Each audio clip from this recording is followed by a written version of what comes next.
Le 12 juin 2026, les ministres du Commerce et de l'Industrie de la CEDEAO ont renouvelé leur engagement en faveur de la suppression des barrières non tarifaires qui freinent encore les échanges en Afrique de l'Ouest à l'occasion de la 5e réunion des ministres du Commerce et de l'Industrie de la CEDEAO tenue à Accra, au Ghana. Cet appel a été fait alors que ces barrières non tarifaires représentent environ 30% des coûts du commerce international et bloquent chaque année près de 10 milliards de dollars d'échanges non comptabilisés dans la région. Les barrières non tarifaires restent l'obstacle le plus important dans tout cela, ajoutant une estimation de 15 à 20% au coût du commerce en Afrique de l'Ouest. Je continue de dire que je n'ai pas peur des barrières tarifaires. Si elles sont de 5%, vous pouvez les intégrer dans votre coût de production. Mais en ce qui concerne les barrières non tarifaires, elles continuent de représenter un défi pour nous. Nous devons tous mettre la main à la pâte pour nous assurer que nous résolvons ce problème.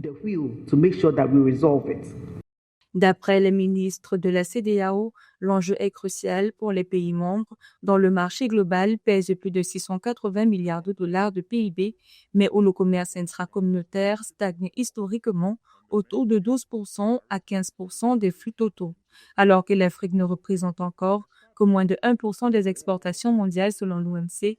La levée de ces obstacles administratifs et physiques est indispensable pour fluidifier le marché ouest-africain et soutenir l'objectif d'une croissance de 10% du commerce intra-africain sous l'impulsion de la zone de libre-échange continentale africaine.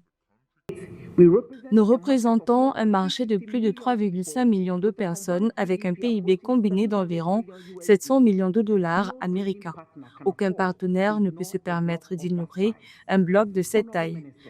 Mesdames et messieurs les députés, les barrières non tarifaires en Afrique de l'Ouest représentent environ un tiers de notre commerce total et même les estimations générales les situent en dessous de 15%.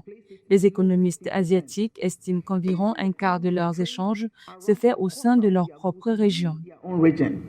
Cet effort vise à supprimer les points de contrôle illégaux sur les corridors routiers responsables des retards de 25 à 30 heures par trajet et des coûts logistiques pouvant atteindre 40%.